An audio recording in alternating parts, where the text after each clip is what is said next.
Junior hockey player Kenneth Boychuk heads back into the NANAIMO courthouse when he realizes he's on camera.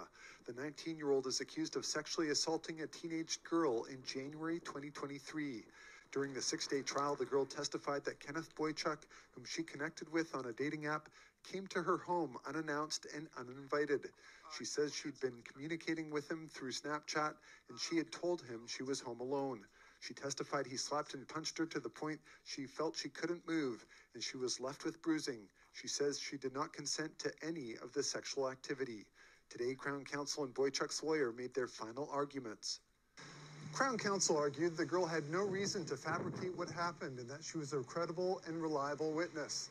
The Crown says she described what happened in a lot of detail and that her sister, who saw her shortly after, testified she saw the bruising and injuries after the assault.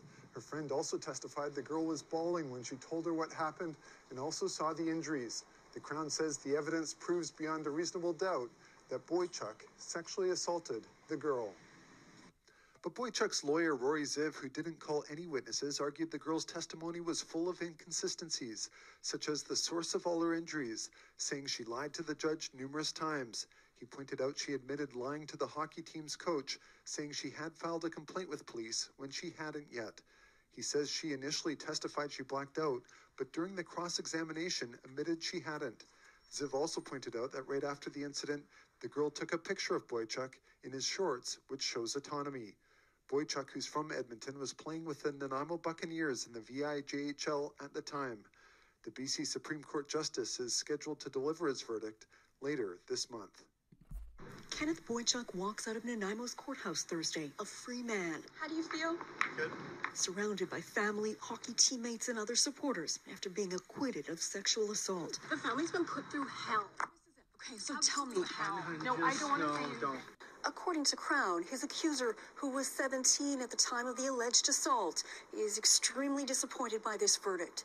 After testifying at trial that in January 2023, Boychuk arrived uninvited at her family home and violently sexually assaulted her there. But BC Supreme Court Justice Douglas Thompson found Boychuk not guilty, saying the complainant's account of the attack left him with doubts, stating the physical evidence does not measure up to the complainant's account of a savage, non-consensual assault. But adds, I am not making a positive finding that the sexual assault did not happen. The evidence leads me to significant uncertainty. Deborah Hollins, executive director at the NANAIMO Family Life Association, says the court system needs to change the way it handles sexual assault cases. The rate of conviction is minimal. It is absolutely minimal. And so the burden on the victim to have to prove that she was assaulted is egregious and nearly impossible. Hollins is calling on the province to fund supports for women who report a sex assault. The Crown is not yet revealing whether it plans to appeal.